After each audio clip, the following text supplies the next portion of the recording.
Our MarketsWiki Questions Exploring Financial Technology interactive video series examined the intersection of technology and the financial markets by posing 7 critical questions to dozens of market and technology experts. For our culminating event in Chicago, we've invited 7 of these experts to further investigate these questions. Man is driving in his car, gets a phone call from his wife. His wife says, honey, I'm watching the news right now. There's a crazy person driving down the freeway on the wrong side of the road. He says, that's really weird. I'm on the freeway, and there's hundreds of cars going the wrong way.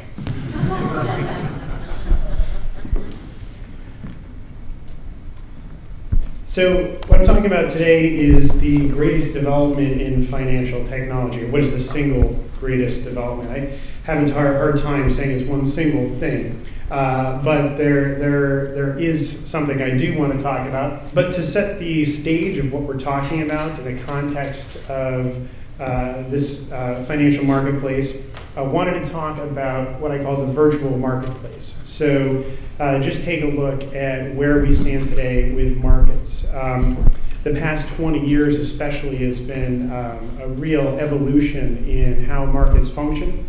We've gone from a time when markets were in a room with people standing next to each other, trading, speaking to each other, to a marketplace where people are increasingly not even in the same building, not even in the same country or time zone, looking at trading screens, electronic messages bouncing around all over the world at all times of the day. So in other words, it's been a kind of a virtualized marketplace and no longer associated with a particular place and point in time. In addition, the virtualization of the products themselves. Used to be you were actually buying and selling something tangible, whether it was a commodity or a stock, and you can almost look at the continuum of products from the beginning of markets to now as a progression towards derivatives on top of derivatives on top of derivatives. So we move further and further away from the actual physical assets that they're based on. So whether you are, no matter what business you're in, there's actually a product for you to hedge your risk. It goes from futures and options to futures on the weather, futures on even movies opening is one that I saw proposed. And then you get into the some of the ones that have been in the news lately, credit default swaps, as Warren called them, the instruments of mass financial destruction. But really, all these innovations are, in general, giving more options than ever before in this virtual marketplace. Finally, the third sort of virtualization trend is in the participants themselves. It used to be the other side of your trade was a person. Now increasingly it's a computer or it's a trading algorithm. So it's a very disassociated marketplace from actual people.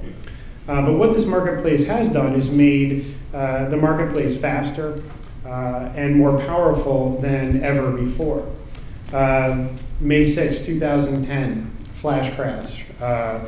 The Dow Jones Industrial Average dropped 700 points in a matter of minutes. Before it was all over, and it dropped as far as 1,000 points. All triggered by interrelated markets. Essentially, a jittery market was made even worse by a very large futures order, a sell on S&P E-minis. So you can see that a massive impact all this interconnected, global, electronic, digitized marketplace will have. But enough about the upside of this virtual marketplace. What are the downsides? So certainly in the news, the rogue traders, I think it's interesting that we call them rogue. You have a feeling that had they placed winning bets, we probably wouldn't know about them. We see the numbers up here. SocGen, 4.9 billion euros. Quickie Adivoli, $2.3 billion. The fact is that these markets, digitized, interconnected, the tools to trade in them are so powerful that a single person can have a massive, massive impact on the market and on the firm that they're trading for. So a huge risk. The 2008 credit crisis, the counterparty risk that the failure of Lehman caused, plus the risk of the OTC contracts with AIG, with others. Firms were scrambling to understand what their exposure was in this market as it all unraveled.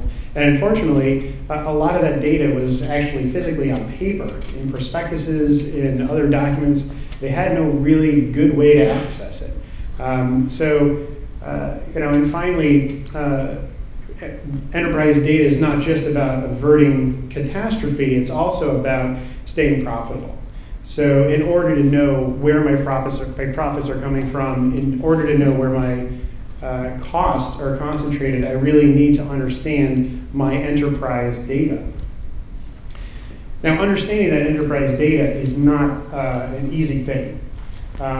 This is a picture of what we call siloed data sets. So you have a number of different asset classes all stored in systems. You have this tangled web of point-to-point connections between those systems and downstream systems. And really what you find is IT departments struggle with this, risk departments struggle with it, regulators struggle with it, because the data in these systems can be so different. And when you think about it, if you have one customer trading all of them, I can almost guarantee there's 5 different numbers for that customer. If there are similar products in there for collateral, for example, they probably have different identifiers, they may have different representations.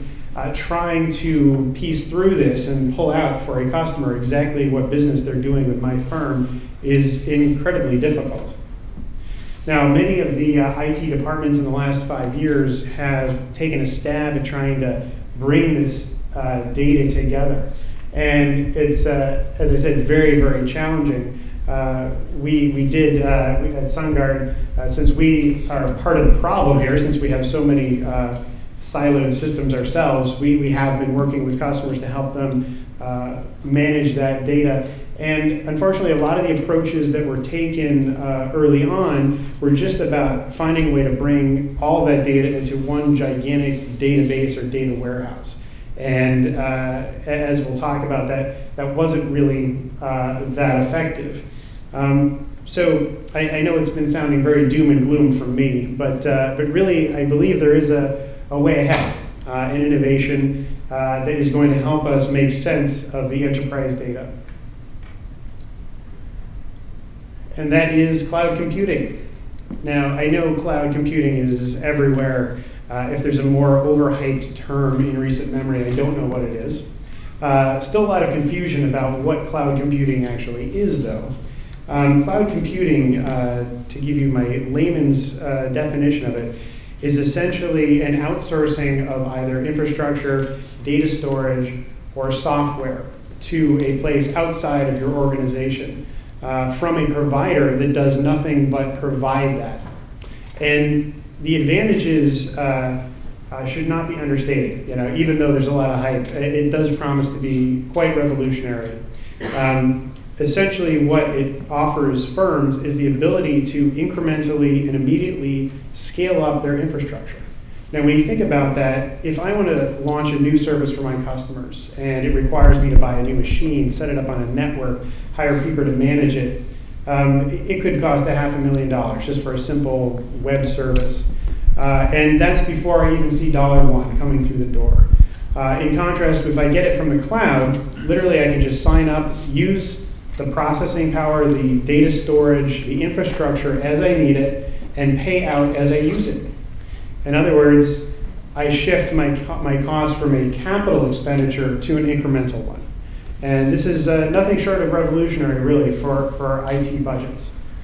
So for the information technology departments at financial services firms, this represents an incredible opportunity, because they can take a budget and suddenly reduce their cost by 30, 40%, as some people have predicted. Now, what can they do with that budget?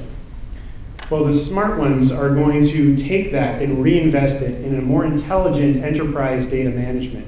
And we at SunGard are working with a couple of firms that are really leading the charge on this and have transformed the nature of their IT department and how IT delivers data. Now, IT departments have traditionally been more or less, departments that shift data from one place to another, store data in a database. They didn't necessarily have knowledge of that data or understand what the data meant.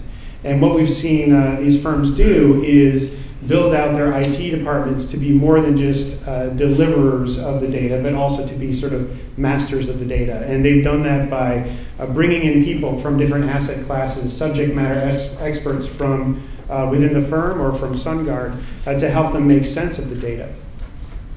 And the other approach they've been taking is a more context-based approach to data, where they look at the data and they divide it into categories. They know whether a regulator wants to see it, they know whether a compliance officer wants to see it, a customer, etc. And that lets them really improve their overall enterprise data. So in closing, really the future of financial markets is going to be divided basically by firms that are able to leverage the cloud, create better enterprise data stores, understand their data better, and the rest are basically driving on the wrong side of the highway.